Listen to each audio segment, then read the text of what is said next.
Hi, everyone. It's Kristen Mackintosh, the Happy Lawyer here at Schweitzer and Associates, and welcome to the Happy Lawyers monthly webinar series, which takes place the last Wednesday of every month at noon. This month, in honor of March, we will be talking about estate planning and leprechauns. So hold on one moment while I bring up my screen to share with you.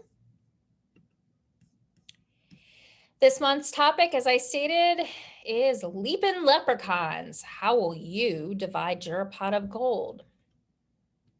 But first, a little bit about me. My name is Kristen Mackintosh, and I really am a happy lawyer because I love working with clients who are retired or nearing retirement. I help my clients create unique, personalized estate plans just for them, and I might be happy because of all the homemade baked goods that I give my clients when I finish their estate planning projects for them. So on this webinar, we're going to talk about the need for a will, the hazards of writing your own will, what can happen if you forget to sign your will, why you should update your will when life changes, and how to avoid family disputes. So first, we're going to talk about Irish lore number 1, not having a will, otherwise known as just me and my lucky charms. And in this scenario, we're going to visit Lucky O'Leary. Now, Lucky O'Leary was the life of the party. If you needed someone to make you laugh or run through the 4-leaf clovers, Lucky was your leprechaun. Now, Lucky's parents, Wacky O'Leary and Tiny O'Leary, were very worried that poor Lucky would never settle down because he was so busy having fun. But one day, Lucky met and fell instantly in love with Bubbly O'Bubbles. Now, Lucky and Bubbly got married and they lived a very long and happy life.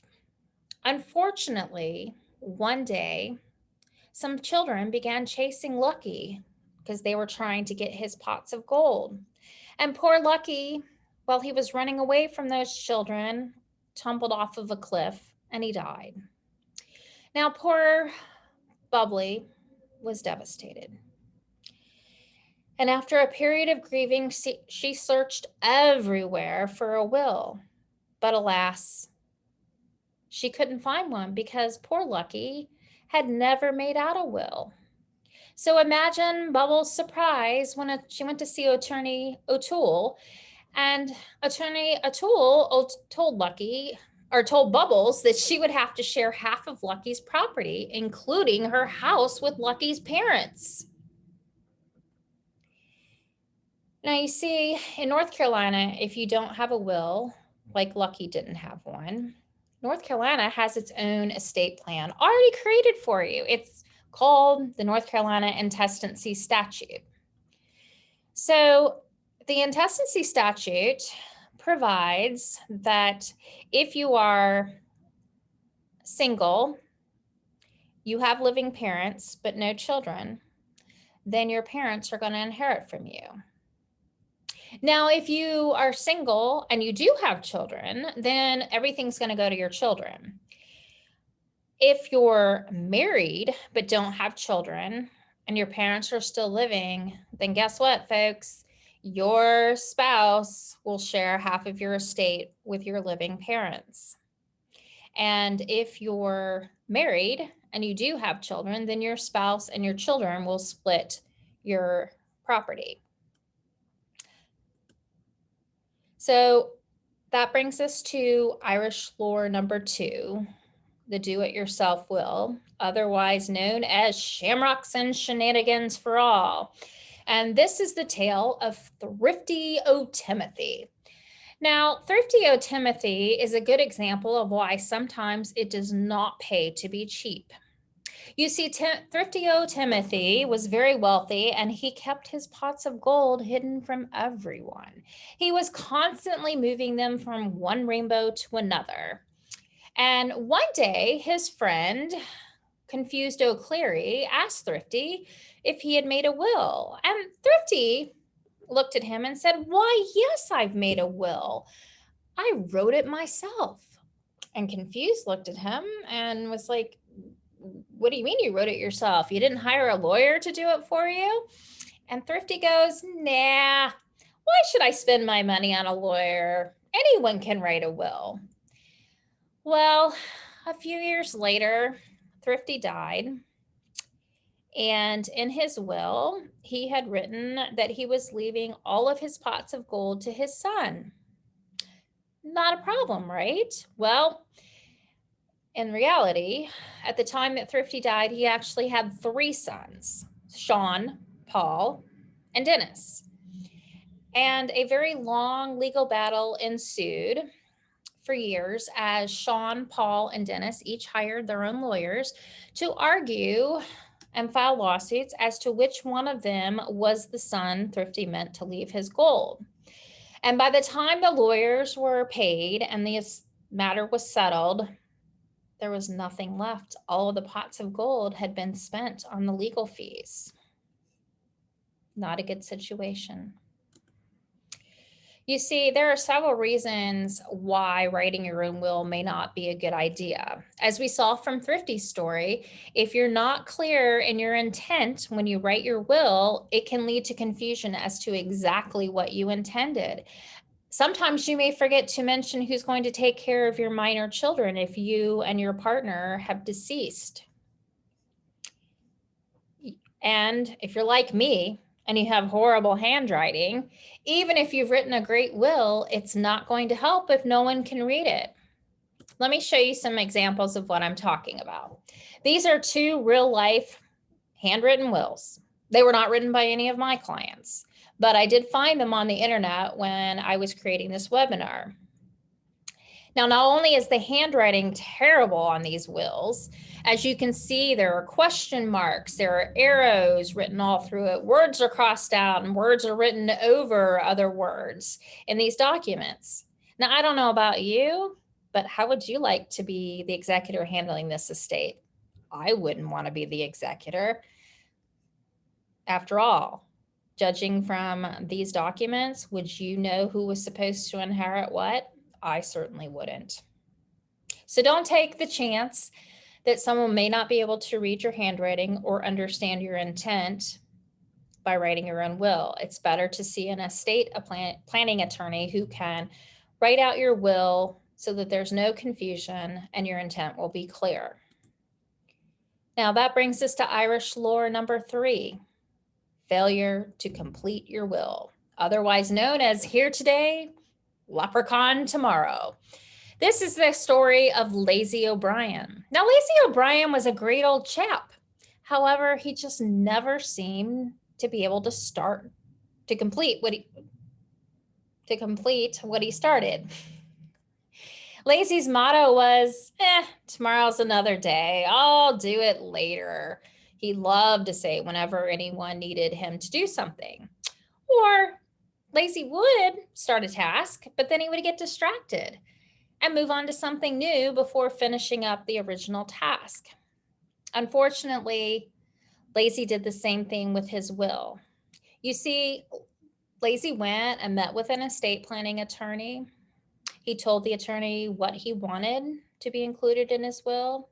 That estate attorney, Mr. Attorney O'Toole, remember him from earlier? He drew up a beautiful will that had everything in it that Lazy wanted. It was clear. Everybody knew what Lazy intended. But the problem is, Lazy could never be bothered to come in to sign the will. Attorney O'Toole would call Lazy, and Lazy would tell him, yeah, I've got work to do, or I'm busy, I'll do it later. Or he can't, just excuse after excuse after excuse. And he just never could find the time to come in to sign his will. Well, one day, Lazy died from drinking too much clover juice. And when Lazy's wife went to see Attorney O'Toole, because she knew Lazy had been to him and Attorney O'Toole had drawn up a will for Lazy, imagine her surprise when Attorney O'Toole looked at her and said, "There is no will." And she was like, "What do you mean there's no will? You wrote a beautiful will. Lazy told me he came to see you." And Attorney O'Toole said, "Yes, that's true. Unfortunately, Lazy never signed the will." And you see, folks, when you don't sign your estate plan, it's the same as if you had never, ever drawn up a will or written a will. And this happens, unfortunately, more often than I care to admit. You know, sometimes clients will come in to see me, and then it takes me weeks, sometimes even months, before I get them to come in and sign the will. And thank goodness none of them has died before coming in to see me, but the possibility is it could happen. Don't waste time. If you have your will done and prepared, sign it. No excuses. And why should you do that? Well, there are many reasons why you need an estate plan. But in 2 words, your family. So let's visit some of the reasons why your family may cause you to need a completed estate plan. See, when you die, unfortunately, greed sometimes rears its ugly head. Long lost relatives may appear, especially if there's a lot of money at stake. And when you do your own will, sometimes that leads to confusion as to what you intended, as we saw with Thrifty. Other reasons to complete your estate plan. Let's visit some family members who hopefully you don't have in your family. But let's just imagine you have a daughter, Victoria. Now, Victoria is 45 and she's on her 3rd husband. She has a charge account at every store in town, clothing that is. She takes writing lessons, yoga lessons. She has her own personal trainer. She wears shoes that cost $400. And her idea of taking care of the children is a full-time nanny. Now, if Victoria is your daughter, do you really want to leave your life's work to her with no strings attached? Or how about your son, Frankie? Frankie's still living at home at the age of 35. He comes home every morning at 4 a.m. and sleeps until noon. He doesn't pay any rent. His mother washes his clothes, and he eats all of your food. Now, Frankie does have a job, except it's a part-time job at the local video game store. And Frankie often begins every sentence with, "Dude, are you sure you want to leave everything to Frankie with no strings attached?" And that brings us to our son-in-law, Fred, who hasn't had a job since 1999. Now, Fred belongs to a religion, but you think it really is a cult. And you suspect that he might be fond of certain chemical substances. And Fred is so proud and thinks it's so great that he has rich in-laws. Oh, and did I mention that Fred drives a shady van around town? Now, are you sure you want him to get 1/2 of everything you leave to your daughter? Probably not. But see, if you don't leave a will spelling out exactly how you want your estate divided, these family members could end up with some or all of your estate. Now, next we come to Irish lore number 4, the failure to update your will, otherwise known as the leprechauns made me do it. And this is the story of Naughty Bly. Now, Naughty Bly was a dashing leprechaun. He had been married before to Spoiled Sally. He later divorced Spoiled Sally because it was not a good marriage. A few years later, Naughty had about given up on love when he met Flirty Flanagan. Now, Flirty was everything Naughty could have ever wanted in a woman. Naughty couldn't believe that he had finally found his soulmate after his horrid marriage with Spoiled. Years later, Naughty died of old age after a long, happy marriage to Flirty. Now, Flirty, when she was going through Naughty's belongings, she found a will. She was so excited because, unlike her leprechaun neighbors, Naughty had actually left a will. Unfortunately, when Flirty began reading the will, she discovered that Naughty had written this will during his marriage to Spoiled Sally. And in that will, he had left everything to Spoiled Sally. So all of Naughty's property went to Spoiled Sally, the ex-wife whom Naughty disliked, and not to Flirty, the love of his life. Now, unfortunately, this happens more often than you think. People often forget. They'll go out and do the responsible thing. They'll get a will prepared. They'll sign their will, but then they forget to change their will when their circumstances change. For instance, a single person may forget to change his will when he or she gets married. A married couple may forget to change their will when they have children. Or, like what happened to Naughty, a divorced person may forget to change his or her will when they get divorced. I think sometimes they're so happy to be divorced that they forget that at one time they did love this person and had wanted this person to have all of their property in the event that they died. And this is why I recommend that my clients review their wills every 3 to 5 years, just to make sure the wills still state their intentions, make sure no one whom they were planning on leaving their property to has died, and make sure that the people who are named in their will are actually the people they want to inherit from them. But most importantly, I tell my clients, if you ever experience a life change in your marital status, or your spouse dies, your minor children are now grown adults, so perhaps they don't need a guardian anymore, then you need to contact your estate planning attorney to review your estate plan, discuss your changes, and then determine whether or not you need to either update your will by executing a new last will and testament, or by drawing up what's called a codicil, which is a document that goes along with your will and it refers to your will. For instance, it'll say, I hereby substitute paragraph A in my will located on page 1 with new paragraph A. In other words, the two documents are read together. And last but not least, it brings us to Irish lore number 5, family disputes, otherwise known as people are always after me lucky charms. Families.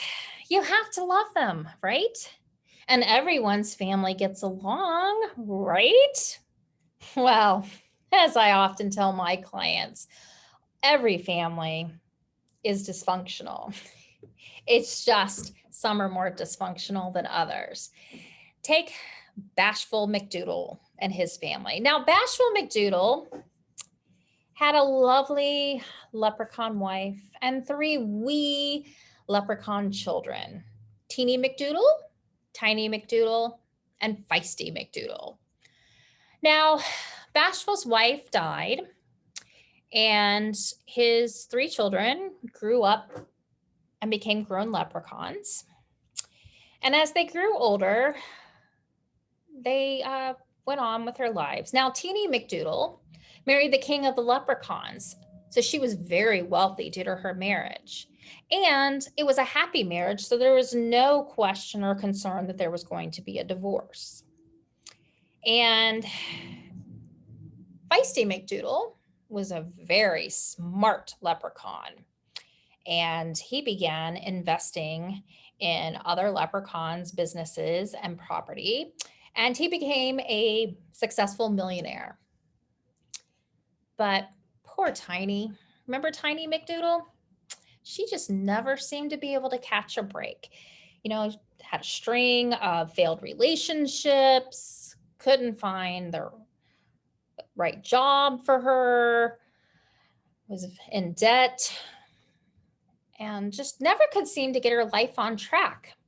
Well, because Tiny was not as financially well off as her siblings, Bashful decided to leave most of his estate to Tiny.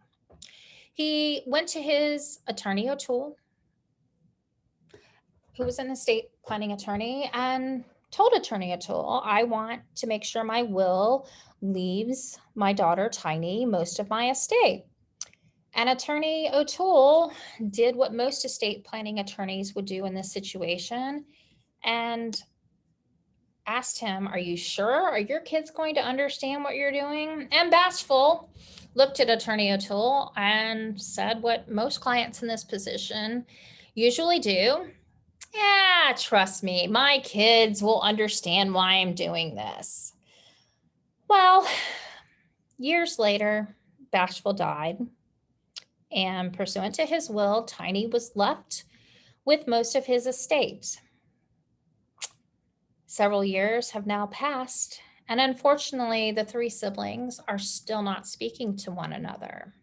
You see, Feisty and Teeny still have bitter feelings with Tiny and their deceased dad, and they are left feeling that their dad only loved Tiny and not either of them. They just didn't understand why their dad did what he did. Now, remember, Bashful was trying to do the right thing.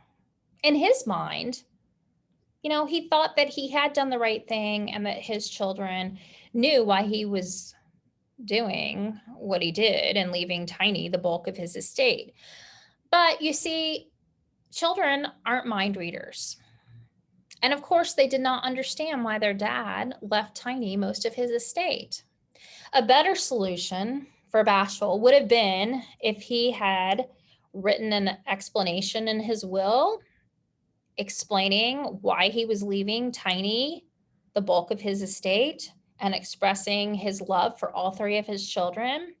Or he could have written a separate letter to his children to be opened at the time of his death, again explaining why Tiny was being left the bulk of his estate. And had he done so, he could have expressed his equal love to all three of his children. But since their sister Tiny was not as well off, he felt that she needed his money more. This may have alleviated some, if not all, of the bitter feelings between the three children after Bashful died. Unfortunately, we'll never know, but the important thing to keep in mind is grief has a funny way of causing people to act sometimes. So it's better to assume the worst and try to proactively prevent misunderstandings in the first place. So to recap, yes, you need a will. Beware of writing your own will. Please remember to sign your will if you've gone through the trouble of writing a will or having one written for you. And remember to not only periodically review your will, but when your life changes, you need to update your will. And lastly, if at all possible, try to avoid family disputes. I hope you enjoy my webinar today and that you learned something useful. If you have any questions, feel free to reach out to me. You can find me or contact me through our website at www.nclegalcounsel.com. You can email me at kmackintosh@nclegalcounsel.com with your questions, or you can contact me through our social media channels. And if you did like what you heard here today and want to learn more tips, you can like and follow us on social media. We're on Facebook, Instagram, LinkedIn, and The Happy Lawyer has a YouTube channel where I post various videos on different topics. So thank you so much for watching this webinar. And I hope that you enjoyed listening to this webinar and that you did learn something useful. And if you would like to share this webinar with someone you think would be interested in seeing this webinar, or should see this webinar, please feel free to share it. Again, I thank you so much for your time and attention, and catch me next month, the last Wednesday of the month in April, for another new and exciting webinar. You never know what the happy lawyer is going to be talking about on any given month. But in the meantime, as I always say, stay happy.